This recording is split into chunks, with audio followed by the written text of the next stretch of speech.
Carlos Michael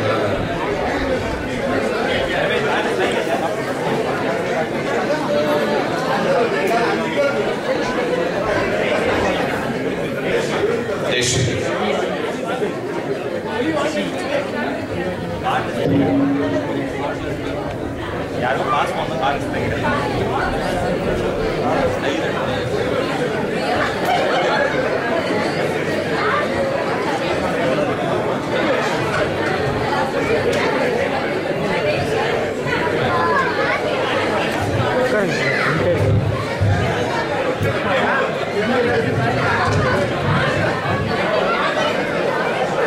அனைவருக்கும் இனிய மாலை வணக்கங்கள். இன்று உதயம் திருவிழாவில் உதயமான நமது அயர்லாந்து தமிழ் சங்கம் இனிமேல் வருடந்தோறும் சித்திரை திருநாள் என்று பயணம் விழாவாக தொடரும் என்பதை மிகுந்த மகிழ்ச்சியுடன் இங்கே தெரிவித்துக் கொள்கிறோம்.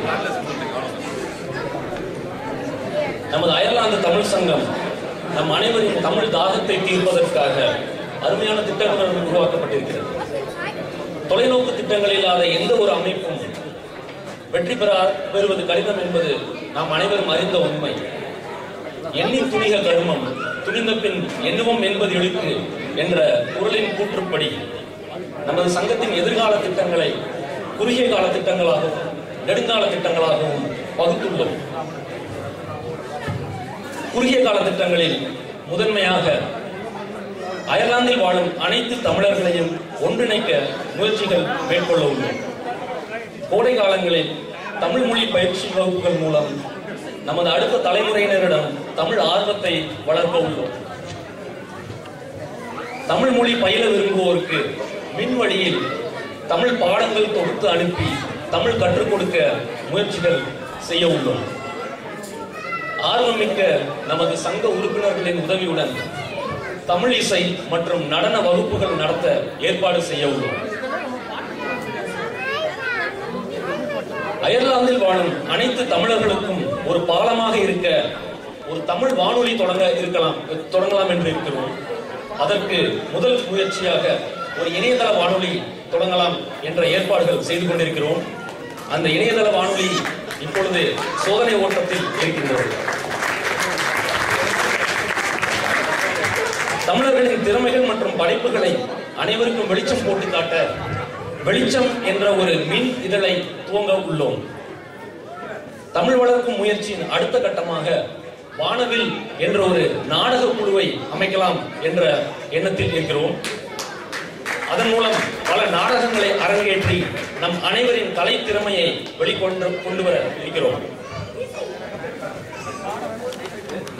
அயர்லாந்துக்கு முதல் முறையாக குடியேறும் தமிழர்களுக்கு தேவையான உதவிகள் செய்ய எங்களால் ஆன முயற்சிகளை செய்ய இருக்கிறோம்.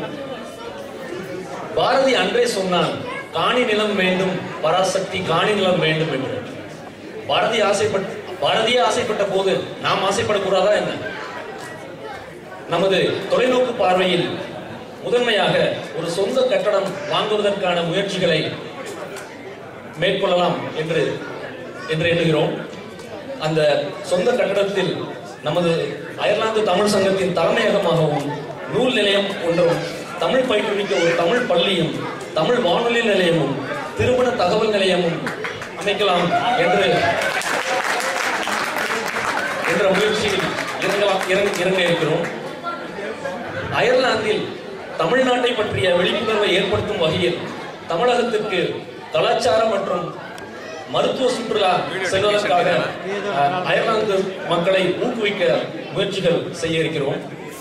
தமிழகத்தில் அயர்லாந்தை பற்றிய விழிப்புணர்ச்சியை ஏற்படுத்தும் வகையில் தமிழ் திரைப்பட சங்கங்களை அணுகி அயர்லாந்தில் திரைப்பட ஷூட்டிங், அதாவது திரைப்பட பதிவு செய்வதற்காக அவர்களுக்கு தேவையான உதவிகளை செய்யலாம் என்று இருக்கிறோம். ஐரோப்பாவிற்கு இந்தியாவில் இருந்து வரும் சுற்றுலா பயணிகள் அதிகம் இருக்கிறார்கள் என்பதை நாம் அனைவரும் தெரிந்த உண்மை.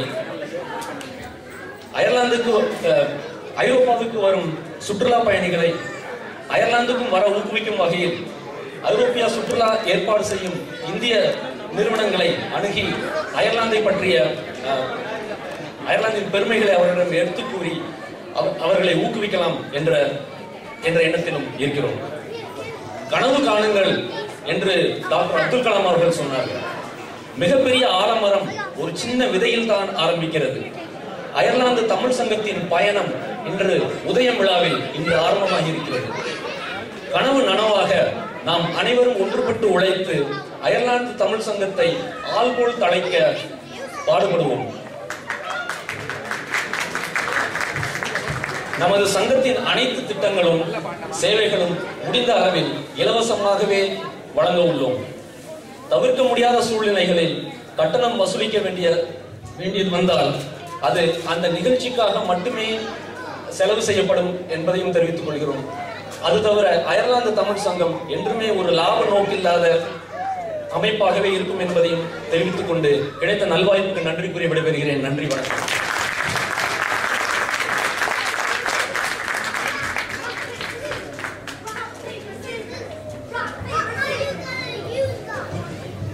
நன்றி சாய் அவர்களே.